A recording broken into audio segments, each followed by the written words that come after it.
Si tú perteneces a ese grupo de personas a las que nos han dicho, porque a mí me lo han dicho, no se puede, no vas a llegar lejos, no te preocupes porque no vas a lograr nada. Si tú formas parte de este grupo, no te sientas mal, porque no eres la única persona a la que se lo han dicho y de seguro no serás la última persona a la que se lo dirán.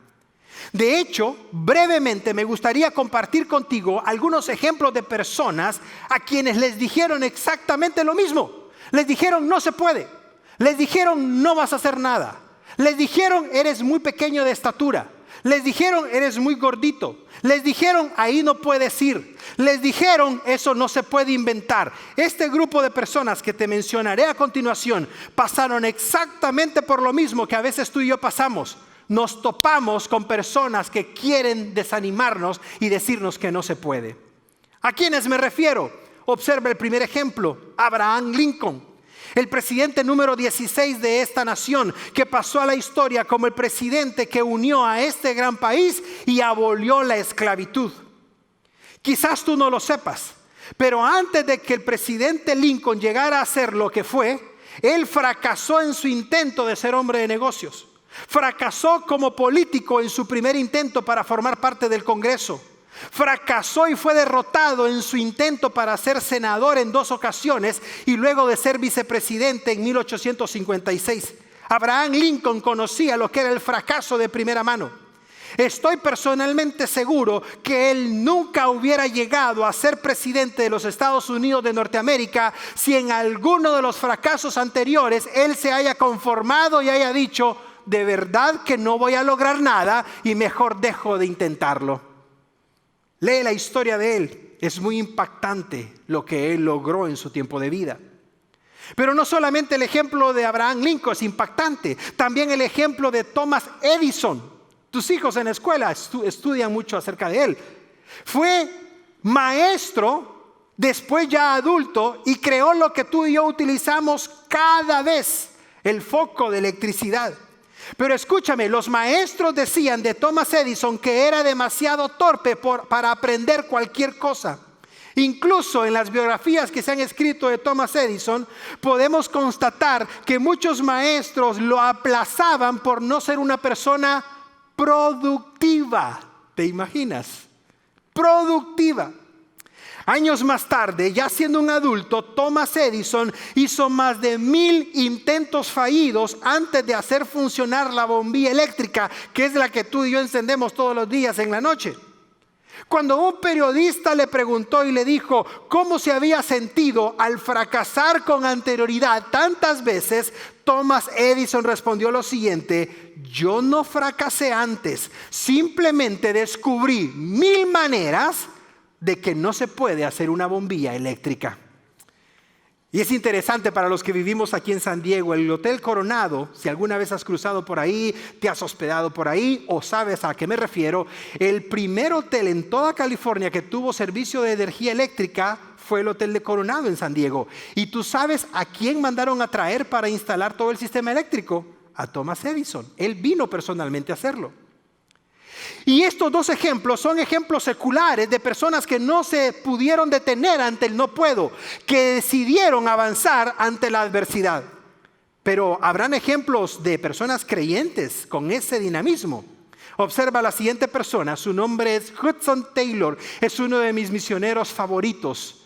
Personalmente me toca mucho su historia. En reiteradas ocasiones le dijeron a Hudson Taylor que era imposible establecer una agencia misionera en China cuando no habían misioneros en aquel país asiático. Para ellos era imposible llevar misioneros a China desde Inglaterra, porque en aquel entonces era Inglaterra el que tenía el avivamiento mundial en el evangelio. Contra todo pronóstico, Hudson Taylor se aventuró él mismo a penetrar los interiores de China con el evangelio y fundar una de las organizaciones y agencias misioneras más fructíferas hasta entonces conocida. Hasta hay una película de Hudson Taylor, la cual yo te recomiendo que puedas ver con toda tu familia. La agencia misionera que fundó Hudson Taylor estableció a más de 800 misioneros, los cuales fueron entrenados y fueron enviados al campo misionero en toda China. Hudson Taylor fundó 125 escuelas. las cuales llevaron a más de 18,000 personas en China al Evangelio. Lo más impactante es que se fundaron más de 300 iglesias por esta determinación de este hombre que se rehusó a aceptar el no se puede y confió en el Señor.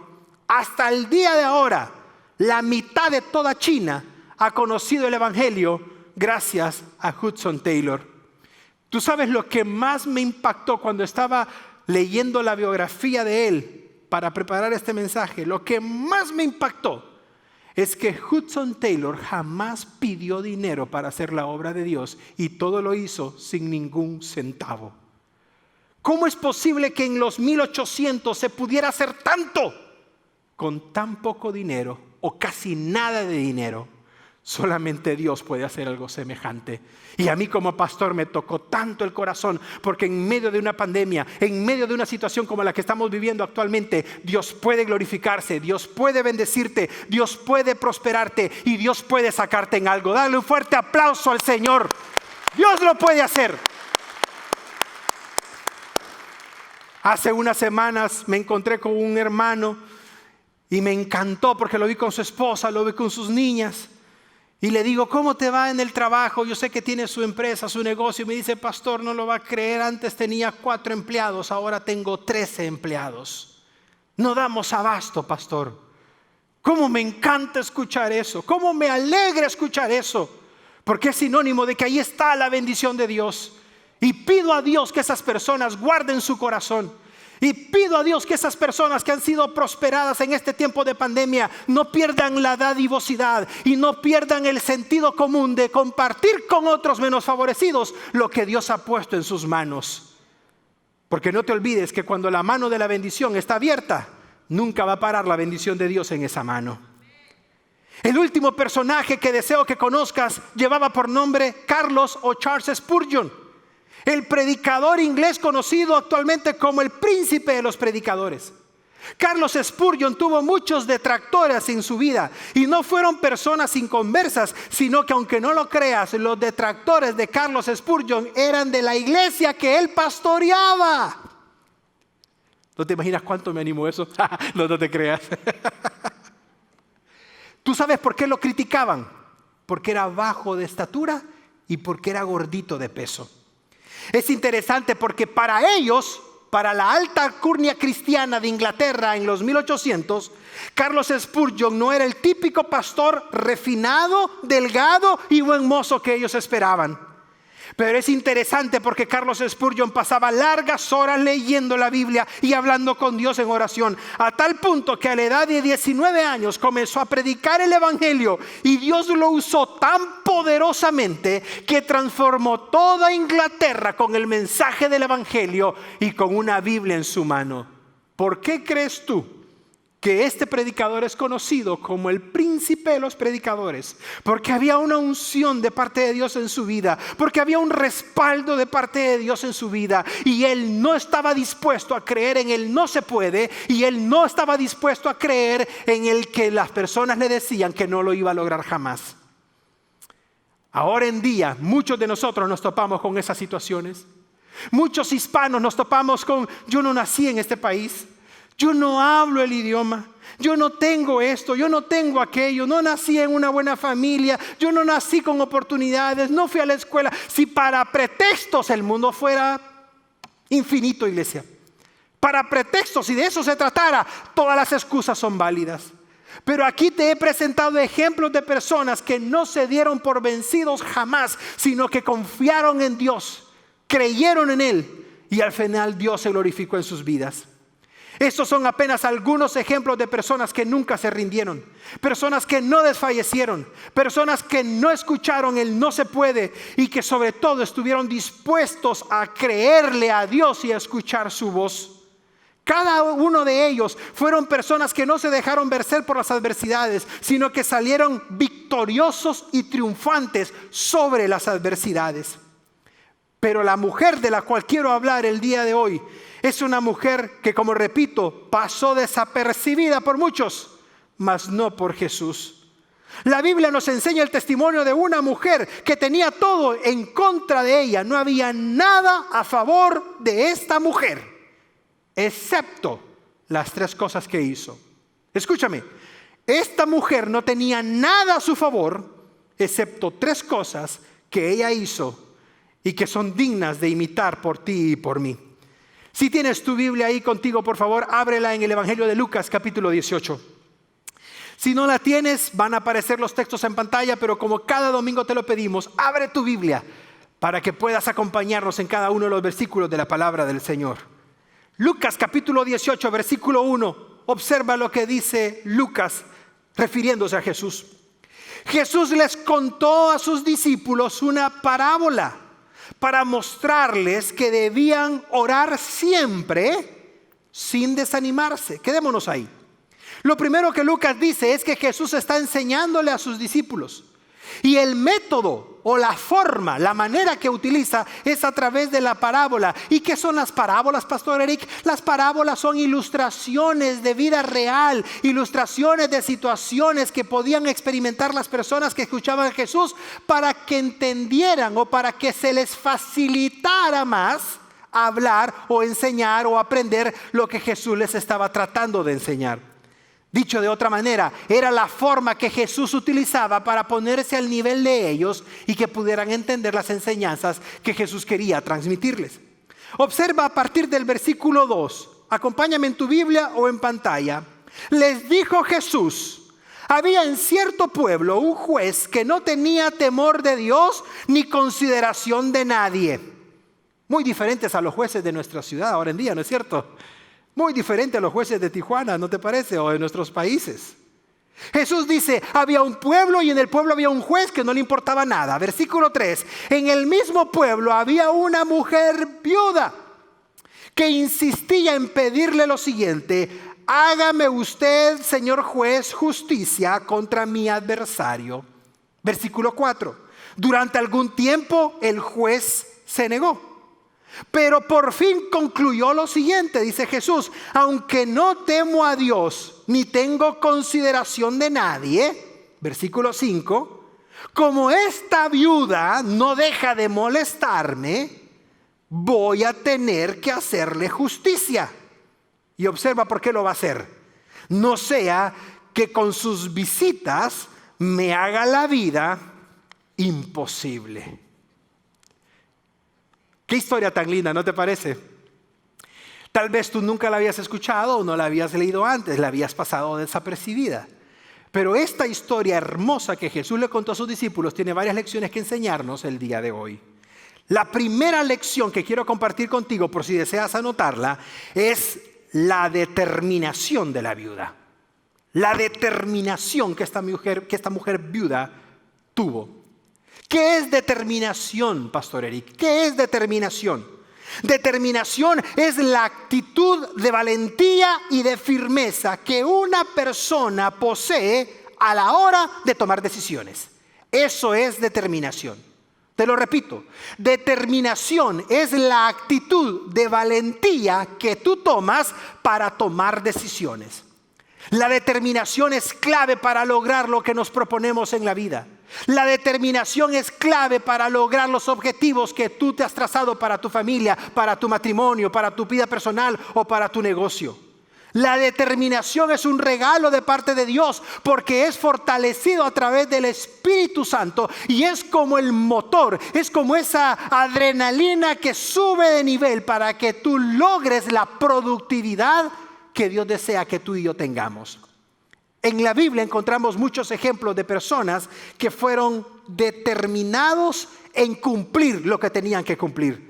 Te doy unos ejemplos rápidamente. Josué y Caleb, mientras todos los demás 10 que habían llevado a la ciudad de Jericó de la tierra prometida, los otros 10 espías llegaron diciéndole a Moisés y a todo el pueblo: no entremos ahí, hay gigantes, tienen 6 dedos en las manos, 6 dedos en los pies, están bien grandes, hablan inglés y nos venden menos. ¿No te suena común eso? ¿No te suena común? No vayamos, no entremos, regresémonos allá de donde venimos y crucémonos el río otra vez. Y hubo 2 personas, Josué y Caleb, que le dijeron al pueblo, dice Josué, que se levantaron Y dice la palabra de Dios que le dijeron a Moisés y a todos los que estaban escuchando: no les presten atención a estos, porque Dios es más grande que esos gigantes. Así dijeron.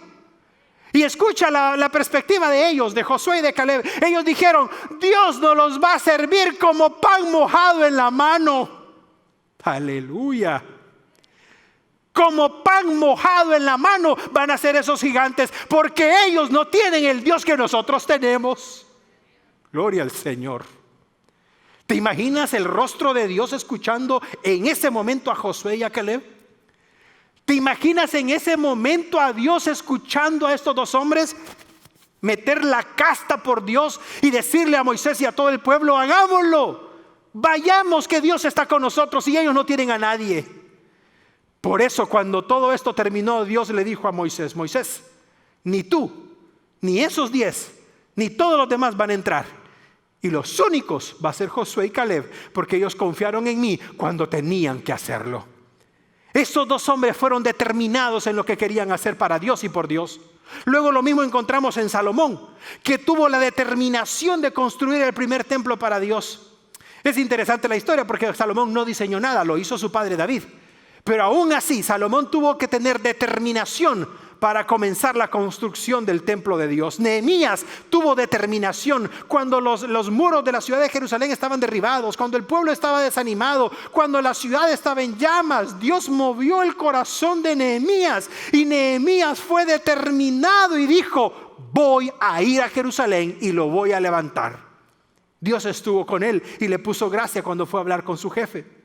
Job fue determinado a la hora que hizo pacto con sus ojos, y en el capítulo 31 versículo 1 dice Job: hice pacto con mis ojos, con mi mirada, que no iba a ver a ninguna mujer con lujuria en mi corazón. Es decir, en la Biblia encontramos ejemplos de hombres y mujeres que fueron determinados a la hora de tomar decisiones por Dios y no confiaron en él: no se puede, y no creyeron en él: no lo vas a lograr. La determinación es clave a la hora de hacer las cosas que Dios nos manda hacer. Tú sabes que solamente hay una persona de las que yo leo en la Biblia, y si tú sabes de otro ejemplo, mándamelo por redes o mándame un mensaje, pero la única persona que yo encuentro que no fue determinado al hacer lo que Dios le había pedido fue Jonás. Dios le dijo: ve a predicar a Nínive, y el desobediente de Jonás no lo hizo. Pero si tú terminas de leer la historia que está en su libro, y te lo recomiendo mucho, al final te das cuenta que Dios terminó ganando. ¿Qué significa? Que no le puedes ganar a Dios, iglesia. Nadie le puede ganar a Dios. Te puedes ir con la tuya por unos días, te puedes salir con la tuya por unos meses, pero cuando menos lo sientas y menos lo esperes, el Señor te va a jalar el cordón y te vas a dar cuenta quién realmente está en el trono sentado y quién realmente manda en tu vida. Dale un fuerte aplauso al Señor. Gloria a ti, Padre. Jonás es un ejemplo de alguien que no fue determinante, pero al final Dios terminó ganando esa batalla. Esta mujer viuda fue una mujer determinante. Esta mujer determinó en su vida ir y hablar con el juez. El juez era malo, el juez no respetaba a Dios, el juez no respetaba a las personas, al juez no le importaba nada ni nadie. Pero esta mujer dijo: voy a ir y voy a hablar con ese juez y le voy a pedir que haga justicia en el caso que estoy llevando. Jesús no dio detalles de qué caso. La historia no nos dice cuál era la situación legal que la mujer tenía. Lo que Jesús quería enfatizar era la determinación que la mujer tenía para que sus discípulos entendieran la determinación en la oración que ellos también deberían de tener, al igual que la mujer. Yo te pregunto, ¿qué harías tú en esa situación? ¿Qué harías tú en un escenario similar? ¿Qué harías tú en un contexto similar al de esa mujer? En donde por tu género, en donde por tu edad, en donde por tus condiciones, en donde por tu nacionalidad y en donde por tus limitantes no puedes salir adelante como otros sí lo pueden hacer. Me encanta esta historia de Jesús, porque Él nos enseñó a través de esta historia que sí se puede salir adelante tomados de la mano de Dios. Sí se puede ser prósperos de la manera correcta y de la manera divina y de la manera correcta. Esta historia es un reflejo de que aquellos que confían en el Señor siempre vela por ellos. Número 1, la determinación de la viuda. Número 2, la petición de la viuda. Versículo 3, observa esa primera parte. La mujer le decía al juez: hazme justicia, hágame justicia usted contra mi adversario. Repito, no sabemos cuál era el escenario de aquella mujer, no sabemos cuál era la circunstancia de aquella mujer, pero la mujer dice: hágame justicia con mi adversario. ¿Cuántas necesidades pudo haber tenido aquella viuda?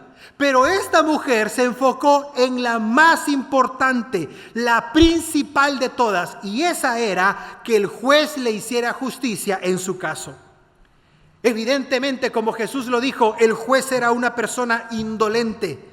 Este juez no quería prestarle atención a la viuda. Este juez había escuchado a la viuda, y yo me pongo a pensar, ¿qué fue lo primero que le pasó por la mente a este juez? Número uno, esta viuda no tiene dinero. Porque si tuviese dinero, ya hubiese pagado para que alguien viera su caso. Número dos, esta mujer no tiene ningún tipo de influencia. No tiene nadie que vea por ella. No tiene a ningún gobernador, ningún alcalde, ninguna persona en la policía, a nadie para que venga y abogue por ella. Haciendo un paréntesis de esto, ¿te ha tocado a ti estar en una situación similar? En donde tú no tienes contactos, donde tú no tienes a personas que te apoyen, donde tú no tienes absolutamente a nadie. Te quiero comentar sin entrar en detalles. Hace poco me tocó una situación en la ciudad de Tijuana en donde me puso de colores. Tuve que salir de emergencia a comprar medicamento para Yami, para la familia. Y unos policías me detuvieron en una zona, me llevaron a dar vueltas y vueltas y vueltas. Y en el camino dije yo: Señor, no sé qué va a pasar. Le hablé a mi esposa, le hablé a mi suegra, les dije: el número de placa es este por si algo me sucede. Fue una situación bien interesante. Me fueron a dejar debajo de un puente, quién sabe a dónde. Y al final fue una situación en donde le dije al policía: señor oficial, lo único que quiero es comprar la medicina de mi esposa, irme a casa, y aquí termina todo, absolutamente. Cuando uno está en situaciones como esa, lo primero que le viene a la mente es: si yo tuviera contacto con el alcalde, si yo tuviera contacto con el director de la policía, si yo tuviera contacto con el director de la PFP, si yo tuviera contacto con fulano de tal, no me pasarían estas cosas. Pero qué bueno que no tenemos ese tipo de contactos, porque quiero recordarte que tenemos el mejor de los contactos, que es con nuestro amado Señor y Salvador Jesucristo. Es el mejor de todos. El mejor.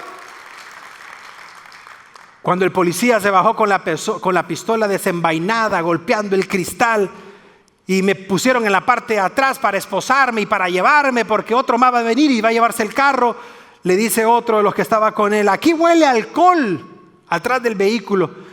Y le digo: ¿cuál alcohol? Y me dice el otro: ¿y usted a qué se dedica? Soy pastor. ¿Pastor de qué? Me dice. Pastor de una iglesia cristiana, le digo. Y ahí andaba mi Biblia. Él pudo constatar que yo andaba mi Biblia en la parte trasera del vehículo. Qué bonito es cuando tú sabes quién está de tu lado. Qué bonito es cuando tú sabes quién defiende tu causa. Qué hermoso es cuando tú sabes quién pelea tus batallas. Y obviamente el susto te baja la mollera y todo lo demás, ¿no es cierto? Te pone blanco. Pero después, si el Señor está en control de todo, absolutamente. Y te digo algo personalmente, después terminé que así me hacía el cuerpo, mira. Y le hablé a mi esposa: ¿y dónde estás? Aquí estoy en tal lugar, pero todavía no puedo salir. Pero le dije yo: Señor, gracias, porque estas situaciones me hacen recordar, en primer lugar, lo frágil que puede ser todo, que puede cambiar de la noche a la mañana. Y en segundo lugar, que tú estás conmigo, que no estamos solos.